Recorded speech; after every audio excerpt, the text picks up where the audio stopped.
راه خرید مشروب. من دارم غذا رو اینجا میخورم تو ماشین تا ساعتی دیگر از اینجا میروم. از کانادا خدافزی خواهم کرد. جاتون خالی بچه ها. شب آخر رفتیم جابال، اینا رو گرفتیم و بعدش پیش به سوی انشالله فردا کربلا. سلام.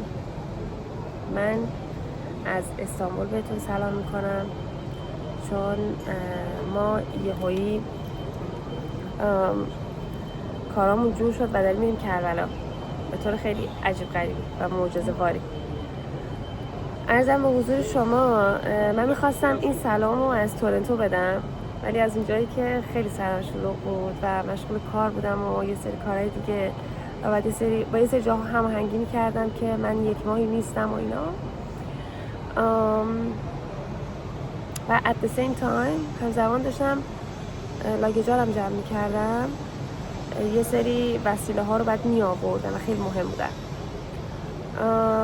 هم ساک خودم هم ساک مامانم رو جمع کردم، چمدونامون و اینا.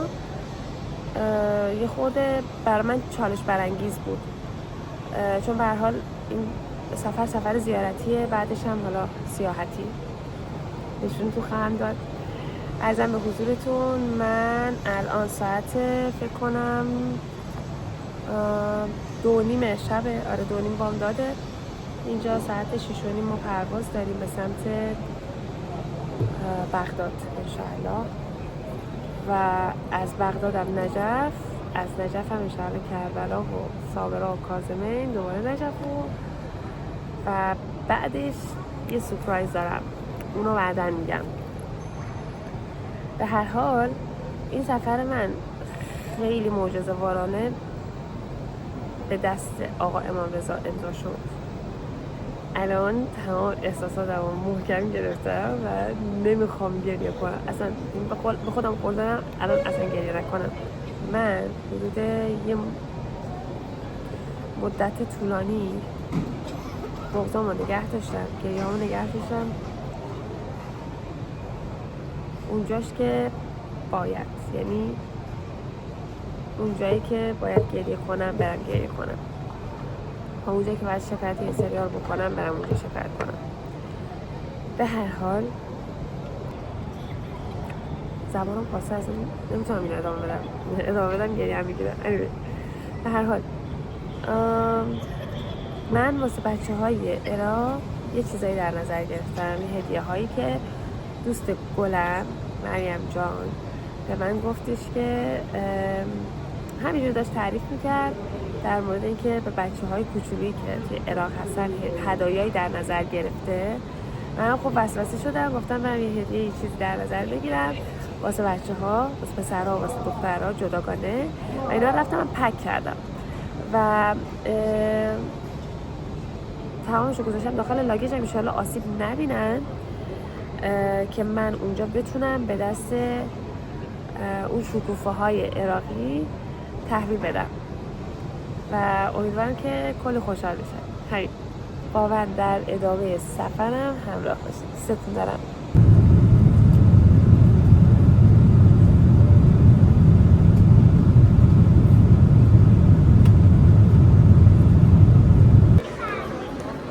بچه ها استانبول رسیدیم. استانبول آیاله.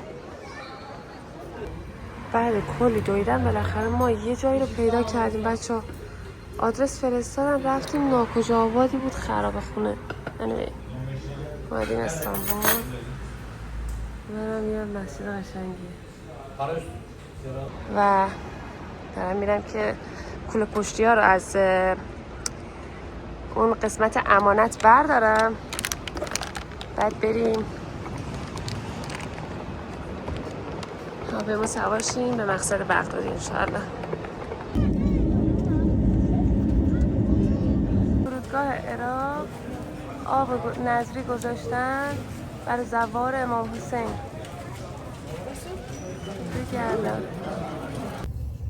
بچه ما رسیدیم عراق، یعنی بغداد. کاروان 2 نفر رو فرستادن بیان دنبال ما.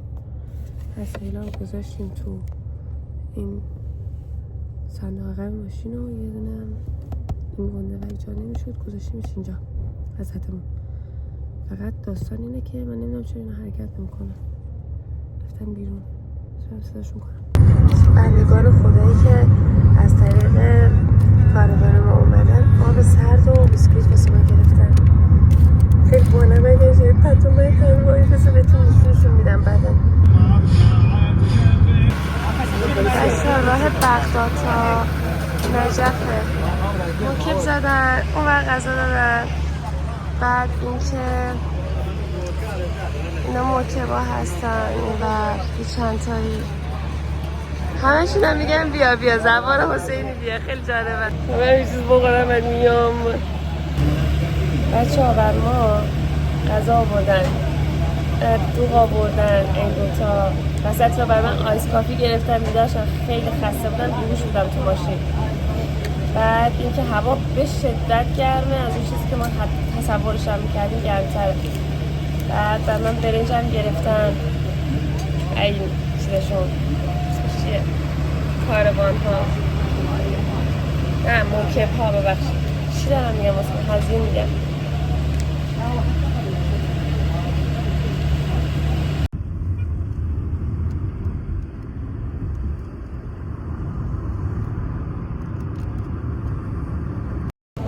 بچه ها به ما گفتن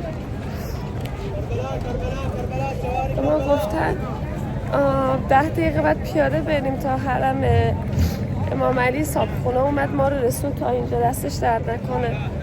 دیگه از این به بعد یه خورده حال هوا اینجا میخوام بذارم براتون.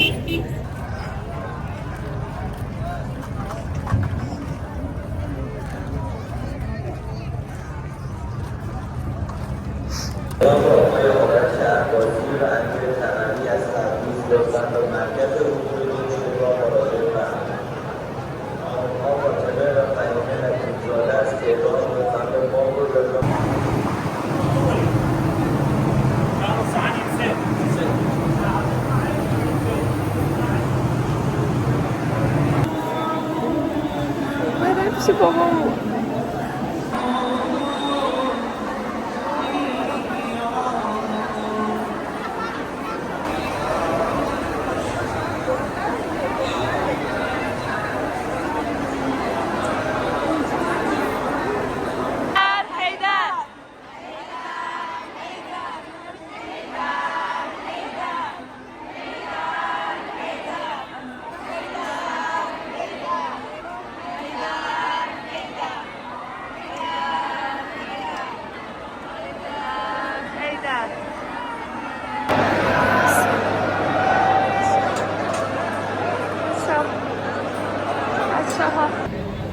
ما زیارت نجفمون البته اولین زیارتمون تموم شد. دلم نمیخواد از اینجا برم. دلم میخواد فقط بشینم همینجا و با آقا فقط صحبت کنم. ولی از الان چون تنها نیستم و مادرم هم کنارمه خیلی مراقب باشم. مامان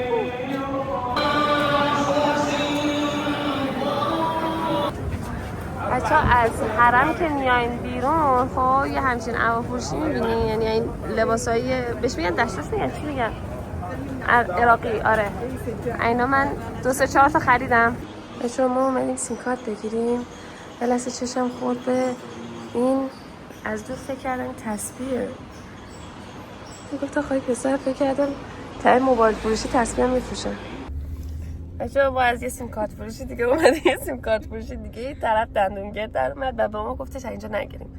حالا از اون جالب‌تر اینه که مریم دستاشو گرفته محکم خب با اینکه در قفله بازم محکم گرفته که مبادا مثلا یه نفر بیاد در بشکونه اینا خب و بتونشون اینجوریه. یعنی 3 ساعت داریم به این پوزیشن مریم ما میخنده در قفل و بازم اینو گرفته محکم طرف رفته واسه سیم کارت بگیره. اینجا بیاین اون جای قبلی که بهتون نشون دادم نرین. آره اینجا بیاین اینجا خوبه. بچه‌ها ما برگشتیم از سیم کارت خریدن دیگه. الان اومدیم واسه ما غذا آوردن. برای مریم یه مریم نمازش تموم بشه بریم میخوریمش.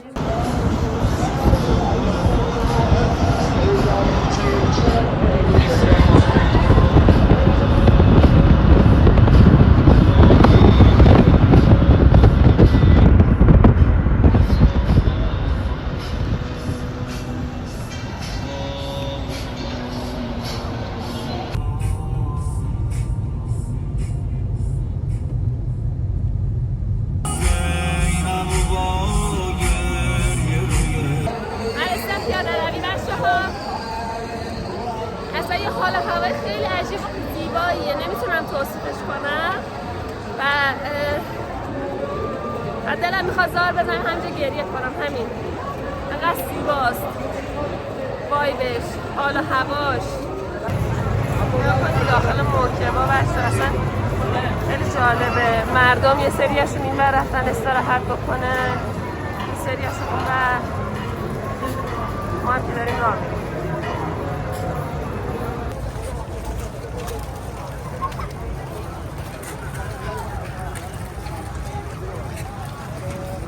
مسیر نجف و کربلاست. شب خوب موکبه. Bennett, this is for you. What? Here is for you. Here is for you. Okay. Take it here. Shukran. Here is for you. Yes.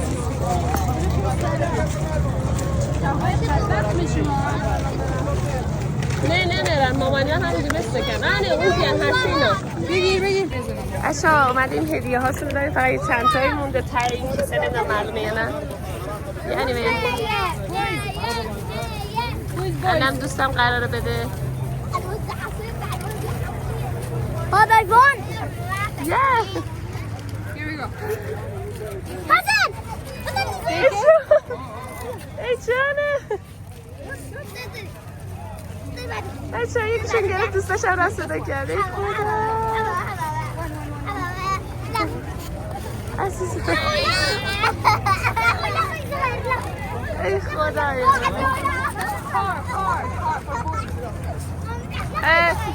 come on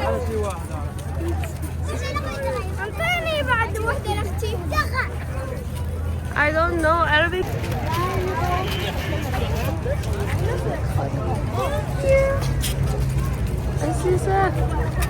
اصلا نمیدونم این چیه، ولی این سربازا هستن توی کیسه ها، بکنم برنج یا آرده. حالا برحال ماساژ بدنی.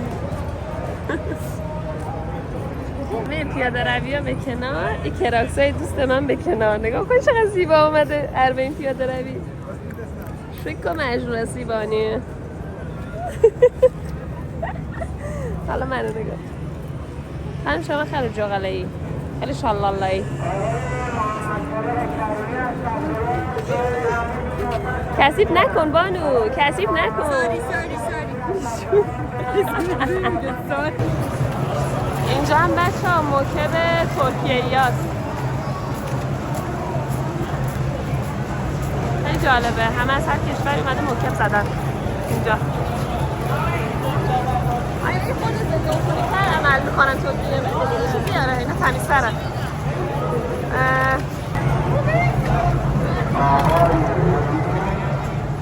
بچه قهوه ترک میدن.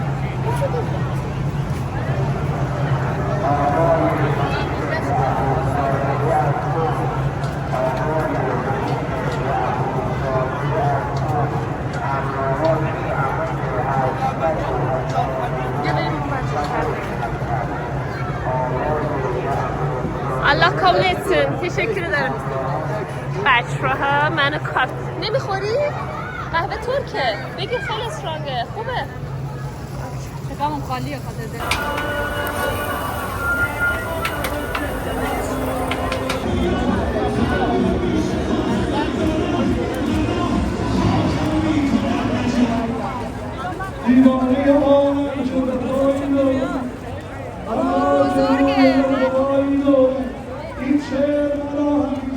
بیاد اشکال نداره. بچه ما تو حسینی کودک همه اطفال، بزرگسال، خردسال، آقا، خانم. البته یه آقا بود بنده خدا بیدار شد دیدین همه خانم فرار کرد، ولی خب آره نگاه کنید اینجا حسینی کودک. ما فعلا اومدیم تو عمود 989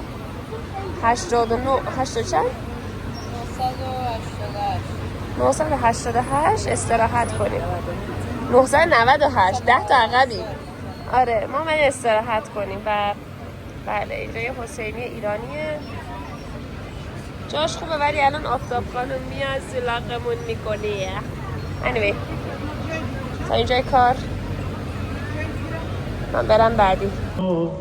چون ما صبح دیگه رسیدیم و از اینجا میخوایم صبحانه بگیریم. جاتون خالی؟ بچه ها اینجا اومدیم ما کباب بگیریم. تازه کباب درست میکنن و موکب موسی بن جعفره.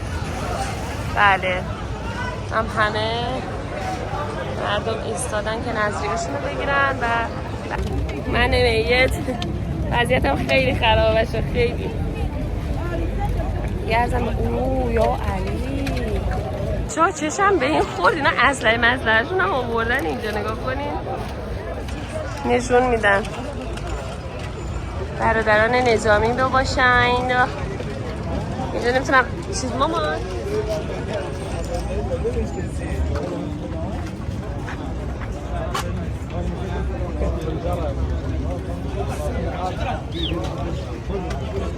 نمیدونم موکب چی هست یا ابوالفضل. موکب 8 شعبی هاش من فرار کردم خودم. یا بریم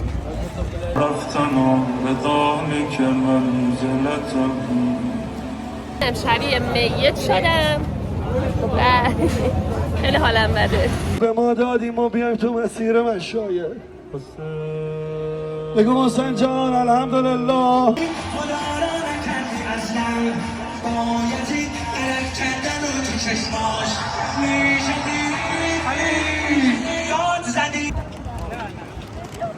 چون اونجا اثر جنگی برادران نظامی هستش و مثلا الان خودم نمیدونم نشون بدم یا نشون کلا میت شدم. بچه ها اینجا لباس ها رو بهشون میدین بعد میشورن بهمون تحویل میدن رایگان. ممنون خدا قبول کنه. موکب 998 بیاین بچه ها. موکب ایرانی هاست 998 دیگه. آره هم کباب میدن هم فالوده میدن دوغ میدن آب میوه میدن بعد صبحانه نهار شام دیگه چی؟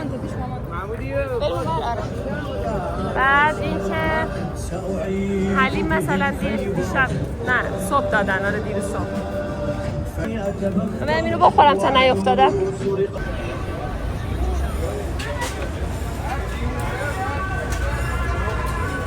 بچه ها پیتزا میدن. شام پیتزاست و صف رو نگاه کنی تا انتها همه پره.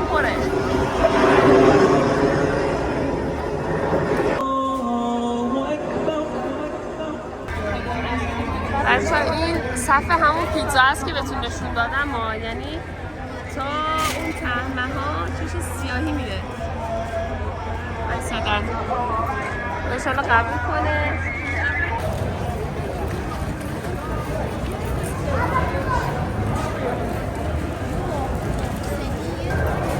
بچه ها اینجا موکب کویتی ها یا ماشاءالله خدا بده برکت.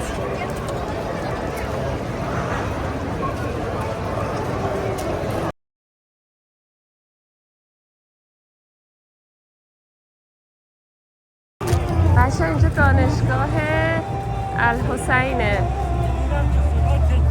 نزدیک حالا نرسیده به بین الحرمین. فکر کنم بچه الان عمود 1070 خورده‌ای باشیم تو 1100 بعد حساب کنیم دوباره استراحت کنیم و بعد انشاءالله ادامه. بچه ها یکی از دخترها میان مثلا آب میدن دخترها پسرها کوچیک. الان یه صحنه میخوام نشونتون بدم اینجا که اصلا همه چی شد. نگاه کن اینا میان تمیز میکنن از بچگی. خدا ان شاءالله به من دختر اینجوری بده. نوکر ابا عبدالله.